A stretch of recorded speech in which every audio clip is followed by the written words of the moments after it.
The air in the tiny security office was stale, and Carlos felt the weight of his boss's words pressing on his chest. "This can't keep happening," his boss had said that morning, pointing to a report on his desk. "Robberies, missing packages. People are losing trust in the building's security. If things don't change, I'll have to find someone else." Carlos nodded, his throat tight. He'd been working here for years, patrolling the halls, keeping the place safe. But now, the stolen bikes and raided mailboxes had people whispering, maybe Carlos can't do the job anymore. Carlos glanced down at Scout, his German shepherd, lying at his feet. The dog looked up at him with calm, steady eyes, wagging his tail lightly, as if noticing his owner's unease. "Come on, Scout," Carlos said, standing and grabbing the leash. "We've got work to do tonight." Scout was everything you'd want in a security dog. Strong, alert, and sharp-eyed. He moved like he was always ready for action. But there was one thing about Scout that Carlos couldn't figure out. He never barked, not when the doorbell rang, not when someone new walked into the building, not even when kids teased him from a distance. He'd just watch, quiet and observant. At first, Carlos had thought it was nerves. Then he wondered if Scout just didn't care.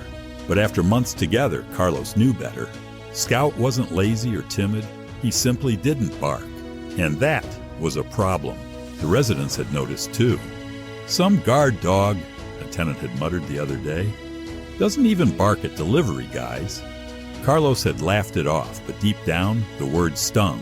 What kind of guard dog didn't bark? He'd tried everything. Training sessions, playing recordings of other dogs, even standing in front of Scout and barking himself like a fool. Nothing worked. Scout would just tilt his head like he was politely waiting for Carlos to finish.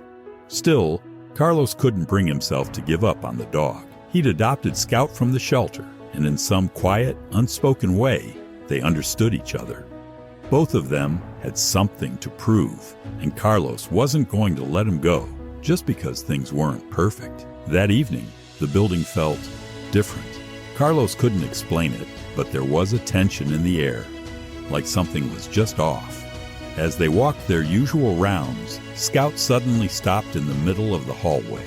His body went stiff, his ears perked up, and his head turned toward the front entrance. Carlos froze, his heart skipping a beat. Scout never acted like this unless something was wrong. "What is it, boy?" Carlos whispered. Scout didn't move. He just stared at the entrance, his muscles tight and ready. Carlos strained his ears, and then he heard it. A faint shuffle, barely audible, over the hum of the building's lights. Carlos crept toward the lobby, his flashlight trembling slightly in his hand. And then he saw them. Two figures crouched near the mailboxes, their backpacks open, their hands rifling through the residents' packages. One of them looked up and froze when he saw Carlos. "Hey!" Carlos shouted, his voice louder than he'd intended. The smaller of the two men looked nervous, glancing at the door, like he was ready to bolt. But the taller one smirked and took a step forward.